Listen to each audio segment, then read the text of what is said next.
या व्हिडिओमध्ये आपण पाहणार आहोत लोहगड, जे छत्रपती संभाजीनगर पासून 1 तासाच्या अंतरावरती आहे. आणि या सगळ्या व्हिडिओमध्ये आपण एक्सप्लोअर करणार आहोत की कसं तुम्ही पोहोचणार, किती वेळ लागतो आणि लोहगडाची अवस्था काय आहे. तर सुरुवात करूयात. नमस्कार मित्रांनो, आज आपण अशा ऐतिहासिक किल्ल्याची सफर करणार आहोत जो सह्याद्रीच्या कुशीत शांत उभा राहून आपल्या मराठवाड्याच्या शौर्याची आणि इतिहासाची साक्ष देतो. किल्ल्याचं नाव आहे लहुगड.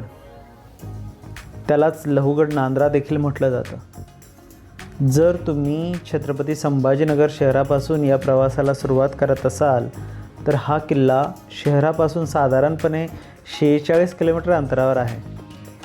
मुख्य महामार्गाने अवघ्या 1.25 तासात आपण या गडाच्या पायथ्याशी पोहोचू शकतो. चला तर मग छत्रपती संभाजीनगरहून निघूया, ऐतिहासिक गडाची थरारक भ्रमंती सुरू करूयात. शहरातून निघाल्यानंतर जळगाव टी पॉईंटपासून साधारण 19 किलोमीटर अंतरावर चौका हे गाव लागतं. चौका गावाजवळून जळगाव हायवेवर उजव्या बाजूला एक रस्ता वळतो आणि तेथूनच लहुगड किल्ल्याकडे जाणाऱ्या मुख्य प्रवासाला सुरुवात होते. पुढे जाताना पिंपरी, नांद्रा आणि लहुगड नांद्रा अशी शांत निसर्गरम्य गावे लागतात. हायवेवरून वळताच शहराची गर्दी मागे सुटते आणि दोन्ही बाजूला हिरवीगार शेते व समोर पसरलेल्या सह्याद्रीच्या सुंदर रांगा लक्ष वेधून घेतात.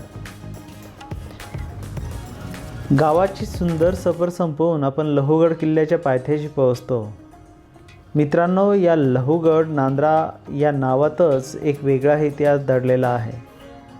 या गडाचे कातळ लोखंडासारखे अत्यंत टणक आणि अभेद्य आहे. म्हणूनच या गडाला लोहगड किंवा लहुगड म्हटले जाते. स्थानिक आख्यायिकेनुसार प्रभू श्रीरामाचे पुत्र लव यांच्या नावाशी या गडाचा संबंध जोडला जातो. पायथ्याशी असलेल्या प्रवेशद्वाराजवळ प्राचीन दगडी कमानीवर श्री क्षेत्र रामेश्वर महाद्वार लहुगड नांद्रा असे कोरलेले आपल्याला स्पष्ट पाहायला मिळते. या गडाचा इतिहास थोडा समजून घेऊयात, म्हणजे तुम्हाला या गडाला एक्सप्लोअर करताना खूप आनंद येईल. यादव काळात या लहुगड किल्ल्याला अत्यंत महत्त्वाचे व्यापारी आणि लष्करी स्थान प्राप्त होते. 12व्या आणि 13व्या शतकात जेव्हा देवगिरी यादवांची राजधानी होती, देवगिरी म्हणजे देवगिरी किल्ला, तेव्हा देवगिरीहून खानदेश व गुजरातकडे जाणारा मुख्य व्यापारी मार्ग याच परिसरातून जात असे. व्यापारी तांड्यांचं रक्षण करण्यासाठी आणि या मार्गावर बारीक लक्ष ठेवण्यासाठी यादव राजांनी लहुगड किल्ल्याची निर्मिती केली होती. डोंगराचे कातळ तपासून बनवलेली भक्कम तटबंदी आणि पिण्याच्या पाण्यासाठी कातळात कोरलेली पाण्याची टाकी हे या यादवकालीन स्थापत्यशास्त्राच्या आजही जिवंत पुरावे आहेत. या निसर्गरम्य वातावरणात ज्यावेळेस आपण रोडवरनं प्रवास करतोय तसं वाटतं की प्रत्येक ठिकाणी थांबावं, म्हणजे ह्या ठिकाणी जी हवा आहे थंड आणि निसर्गरम्य वातावरण आहे जे तुम्हाला भुरळ पाडतं आहे. पण आपल्याला लवकर गडाकडे पोहोचायचं आहे. गड बघायचा आहे, तो एक्सप्लोअर करायचा आहे की त्याची अवस्था कशी आहे आणि आता तिथं काय आहे.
आम्ही 1 वाजता इथे पोहोचलो आणि आता ह्या ठिकाणी रामेश्वर देवाचं दर्शन करायला आम्ही निघालो आहोत.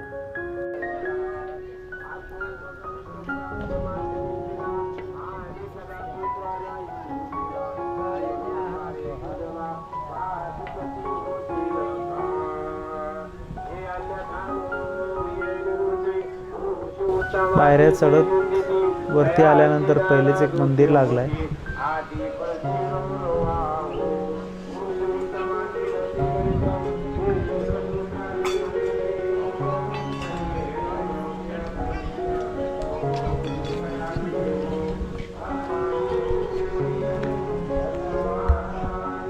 जाका नाव घेऊन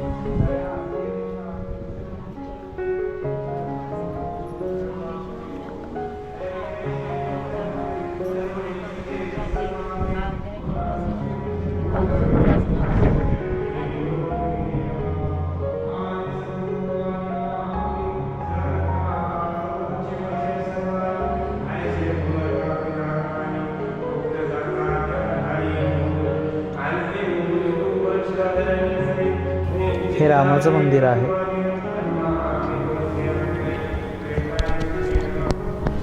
इथे एक पारायण चालू आहे सध्या आणि एक बाबा जे आहे ते पारायण वाचताय.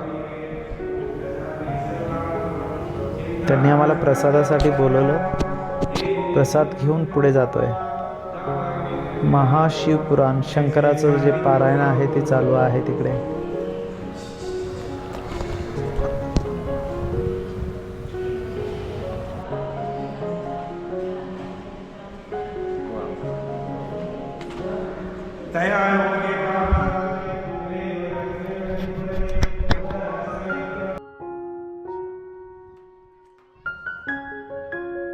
आता वरती गडावरती आम्ही चढतो आहे. याच्यानंतर पुढचा जो पडाव आहे तिथं महादेवाच्या मंदिराकडे आम्हाला जायचं आहे. रस्त्यामध्ये येणारे जाणारे भाविक दिसत आहे. बऱ्याचशा ठिकाणी अशा घंट्या लटकवलेल्या आहेत.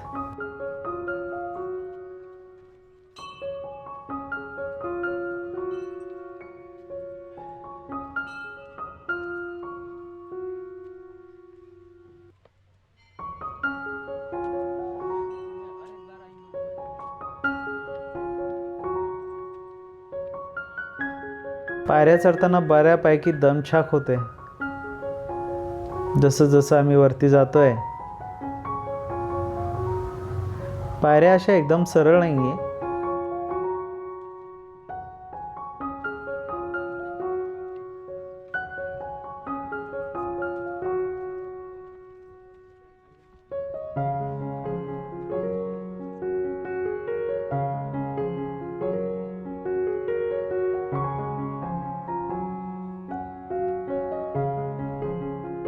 जवळपास 250 ते 300 पायऱ्या चढत जावं लागतं.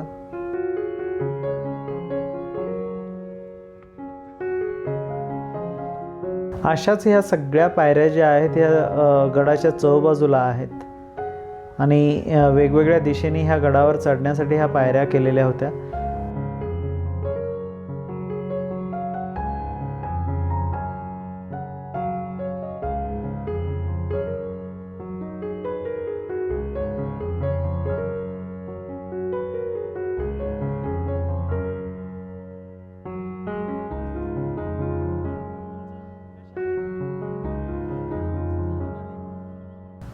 इथं पाहू शकता तुम्ही दूर दूरपर्यंत तुम्हाला ह्या ठिकाणी नजर टाकता येते.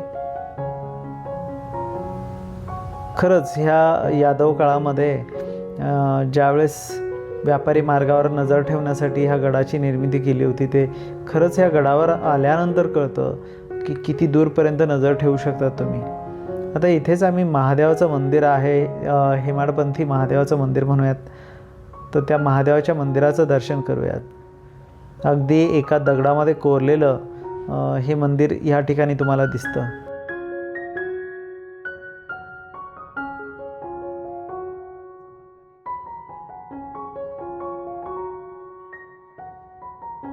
इथे मंदिरामध्ये जाण्याचा मार्ग आणि मंदिरातून बाहेर पडण्याचा मार्ग इथे तयार केलेला आहे.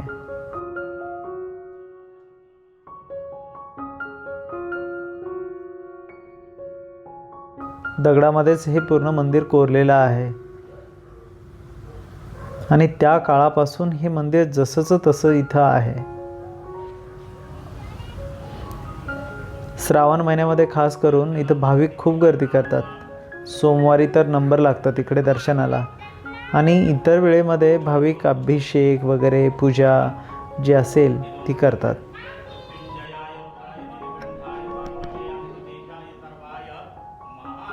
मंदिरामध्ये गेल्यानंतर घृष्णेश्वर महादेवाचं जे मंदिर आहे त्याची आठवण होते. त्या पद्धतीनंच हे कोरीव काम केलेलं मंदिर आहे.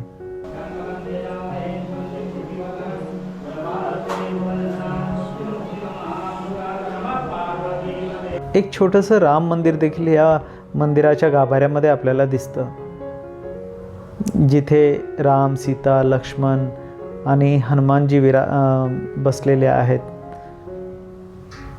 हे वाल्मिकी ऋषी आहेत जे रामायण लिहिताना इथे दाखवलं आहे. हे आताच्या काळामध्ये बसवलेल्या मूर्त्या असू शकतात. हा मंदिरातून बाहेर पडण्याचा हा मार्ग आहे.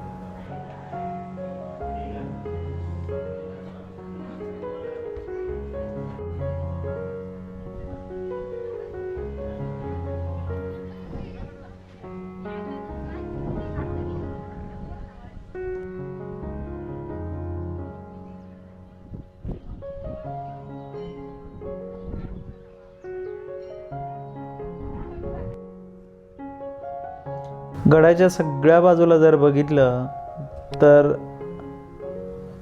जे दगड आहे त्या किल्ल्याचं किंवा आजूबाजूच्या भागाचं ते खूप टणक असलेलं दगड आपल्याला पाहायला मिळतं. आपण आता गडाच्या वरच्या दिशेला जातोय. हे मी गडाच्या चौबाजूला ह्या पद्धतीनं रस्ते बघितले आहेत. म्हणजे प्रत्येक दिशेला ह्या पद्धतीचे गडावर चढण्यासाठी रस्ते आहेत. म्हणजे हा गड म्हणजे काही तिथं लोकांना राहण्यासाठी नाही, तर व्यापारी मार्गामधनं जी काही व्यापारी वर्ग होता त्यांना थांबण्यासाठी ही जागा केलेली होती आणि आसपासच्या प्रदेशावर नजर ठेवण्यासाठी इथं व्यवस्था केलेली आहे.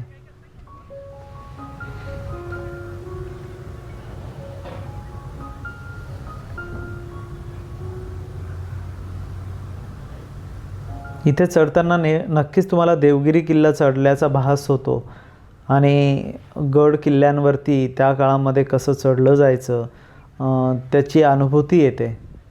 म्हणजे 12वी शतकानंतर देखील हा किल्ला जसाचा तसा अबाधित आहे. विचार करा, म्हणजे जवळपास आता 1000 वर्ष होत आली तर तो किल्ला तसाच तसा आहे.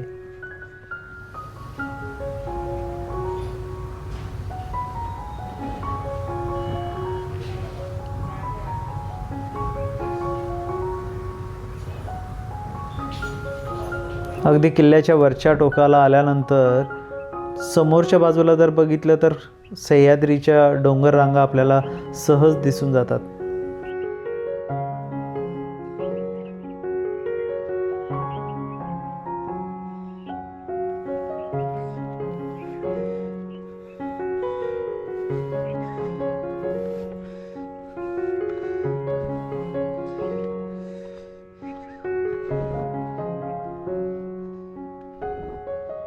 आणि ह्या ठिकाणी ह्या गडावरती वरच्या दिशेला सध्या तर काहीच असं दिसत नाही आहे. झाडं उगवलेली दिसतात. त्या काळात देखील अशीच अवस्था असेल कदाचित. पुढे जसं जातोय तसं खडकाळ भाग आपल्याला इथे दिसतो. बरेच लोक गडावर येऊन गेले असतील.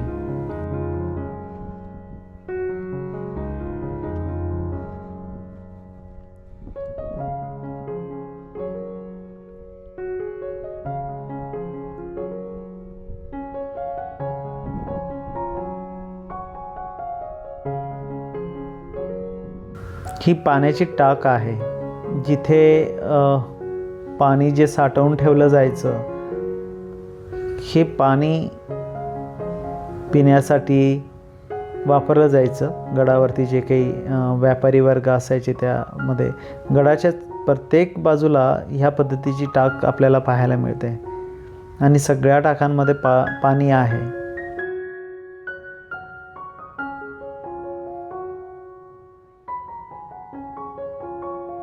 म्हणजे एवढ्या उंचावरती पाण्याची व्यवस्था त्या काळात केली गेलेली होती.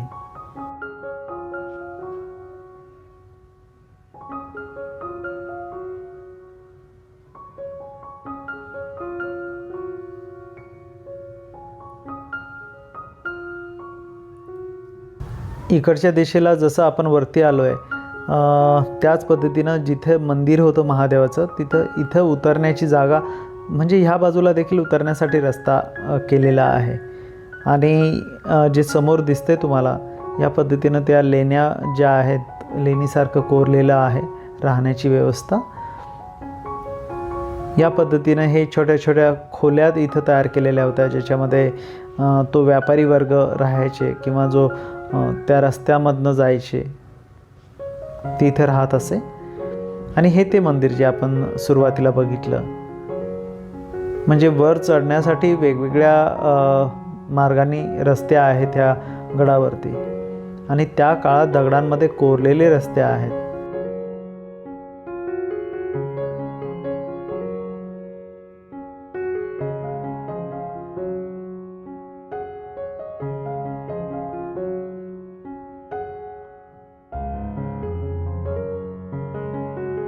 इतर ठिकाणाच्या तुलनेने इथं खूप जास्त गर्दी नसते, शांत वातावरण आहे.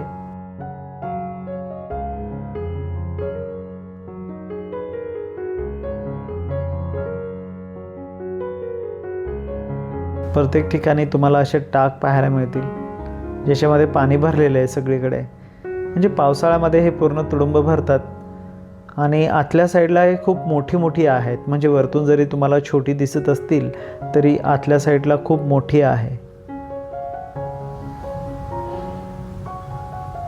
आणि ह्या खोल्या ज्या आहेत त्या चौबाजूला ज्या बनवलेल्या खोल्या ज्या आहेत राहण्याच्या, त्या किल्ल्याच्या प्रत्येक ठिकाणी आम्हाला पाहायला मिळाल्यात.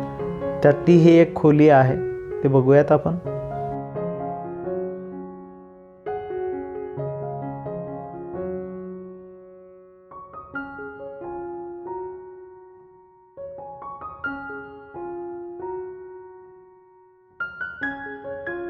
सध्या हे जीर्ण अवस्थेत आहे.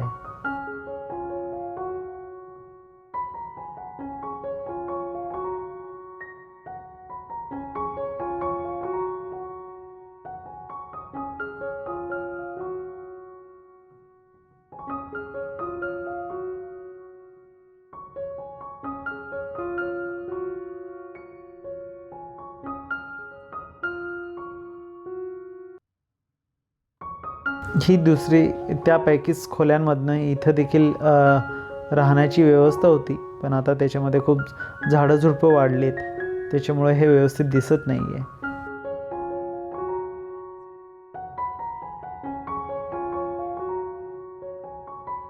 जर डोंगराचा परिसर बघितला तर त्याच्या विरुद्ध दिशेला आपण ह्या ठिकाणी पाहू शकतो. दूर दूरपर्यंत तुम्हाला ह्या सह्याद्रीच्या पर्वतरांगा दिसत आहेत. आणि अशी थंड हवा चालताना इथे तुम्हाला थंड हवा स्पर्श करताना तुम्हाला जाणवते. साधारणपणे दुपारचे 1:30 वाजलेत आणि उन्हाचा चटका खूप लागतोय इथे, कारण पाऊस नाही आज, फक्त ढगाळ वातावरण आहे. प्रत्येक ठिकाणी तुम्हाला अशा टाक पाहायला मिळतील. इथं काही खोल्या पण आहेत, त्यांच्यामध्ये पाणी भरलं आहे. या सगळ्या खोल्या होत्या, त्यांच्यामध्ये आता सध्या स्थितीला पाणी आहे. म्हणजे खूप मोठे आतमध्ये खूप असं भुयार असलेले ह्या खोल्या आहेत.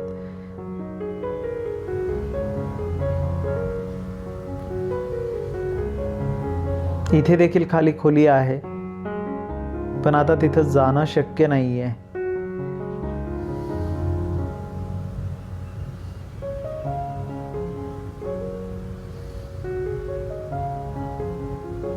इथं काही पर्यटक आपल्याला दिसतील. मनाला भुरळ पडणारं हे दृश्य ह्या ठिकाणी दिसतंय आपल्याला.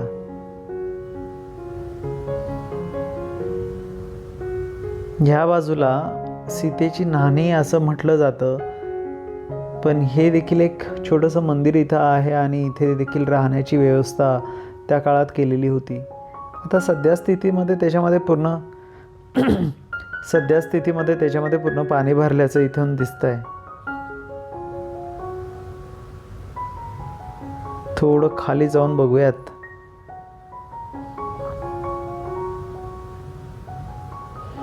इथे चढ उतर करण्यासाठी आता पायऱ्या बनवलेल्या आहेत.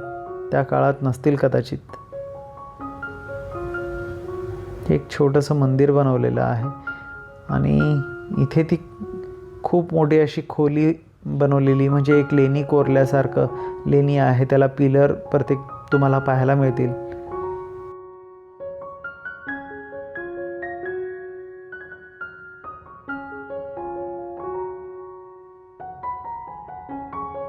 म्हणजे यादवांच्या काळापासून देखील ह्या दगडांची आणखी झीज झालेली नाही आहे. ती आहे त्या अवस्थेमध्येच त्या दिसतात. जेवढा अपेक्षित प्रकाश त्यांना पाहिजे होता तेवढा प्रकाश याच्यामध्ये येऊ शकतो अशी व्यवस्था केलेली आहे.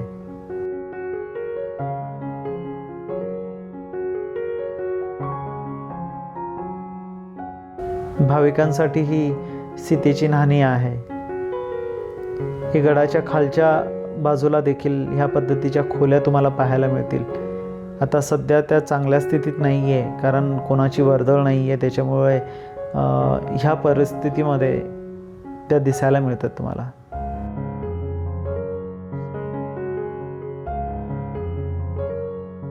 ह्या गडावरून खाली जाण्याचा मार्ग आहे दुसरा, जो आपण वरती आलो. 2 मार्ग आपण बघितले. हा तिसरा मार्ग जो आहे तो ह्या पद्धतीनं इकडनं दिसतोय. आता त्याच्यावरती काटेरी झाडं उगवून आलेली आहेत. तरी बघूयात आपण खालच्या दिशेने जाऊन थोडंसं.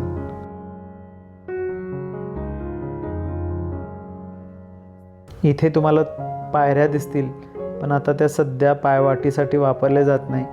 पण पायवाट तयार आहे, म्हणजे कोणीतरी येणं जाणं करतं ह्या रस्त्याने असं दिसतंय. कारण इकडनं खाली जाणं शक्य नाही आहे. मग आपण परत जाऊयात वरच्या दिशेला, जिकडनं आलो होतो त्या दिशेने गडावरनं खाली उतरूयात.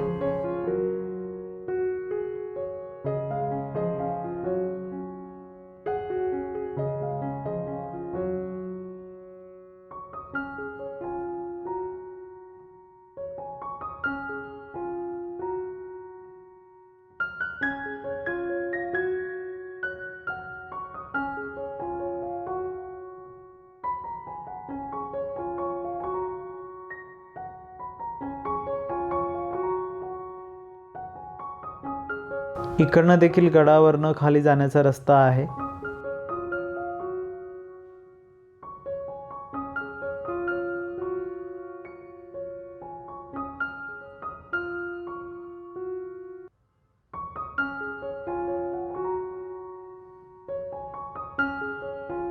समोर चालत गेले तर खाली उतरण्याचा रस्ता आपल्याला सरळ दिसेल.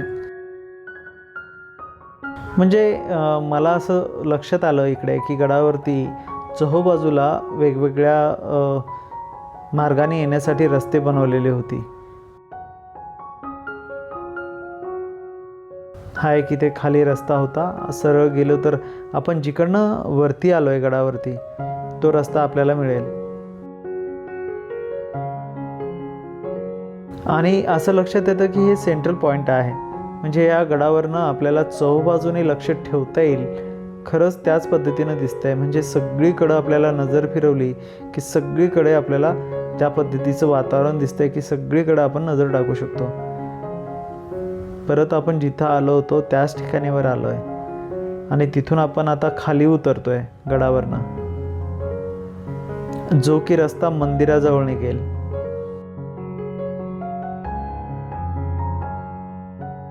या पद्धतीने ह्या पायऱ्या तयार केलेल्या आहेत. प्रत्येक दिशेला सारख्याच आहे. कोणत्याही रस्त्याने आपण चढलो किंवा उतरलो तरी ते सारखंच आहे.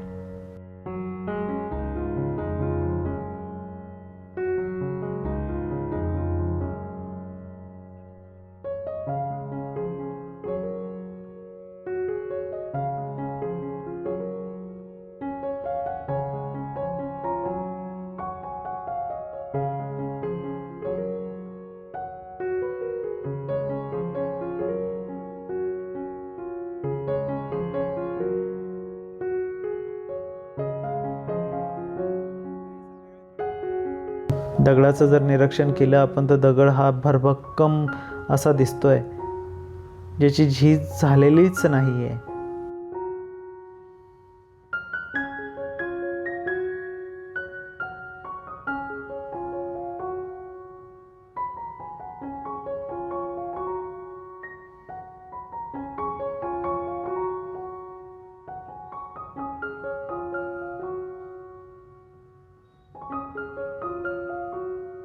इथे देखील पाण्याची टाकी आहे आणि ही वापरात देखील आहे. याच्यामध्ये काही पाईप वगैरे बसवलेले आहेत, ज्याचा वापर इथं पिण्याच्या पाण्यासाठी केला जातो आहे.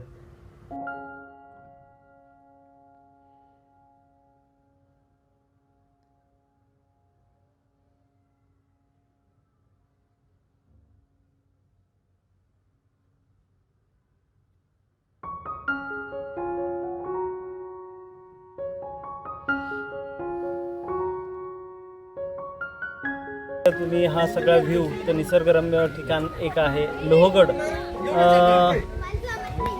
एक दिवस तर तुम्ही यायलाच पाहिजे. आपला निवांत वेळ पावसाळ्याच्या दिवसामध्ये खूप चांगली जागा आहे. ह्या व्हिडिओमध्ये मी पूर्ण तुम्हाला व्ह्यू दाखवला आहे लोहगडचा. तर या ठिकाणी आपण यादवांच्या काळात गेल्यासारखं भास होतो आणि तेव्हापासूनची ही धरोहर मला नाही वाटत आणखी किती वर्ष राहील, त्याच्या आधी तुम्ही बघितलं पाहिजे. तर व्हिडिओ आवडला असेल तर सबस्क्राईब करा, शेअर करा आणि याच पद्धतीनं मी वेगवेगळे ऐतिहासिक स्थळ आणि छत्रपती संभाजीनगरच्या आसपास असलेले जे काही टुरिस्ट पॉईंट आहे ते एक्सप्लोअर करत असतो. पुढच्या व्हिडिओमध्ये ह्याच लोहगडला ट्रेकिंग मार्ग कसा आहे तो ट्रेकरसाठी मी एक्सप्लोअर करेन. भेटूयात पुढच्या व्हिडिओमध्ये.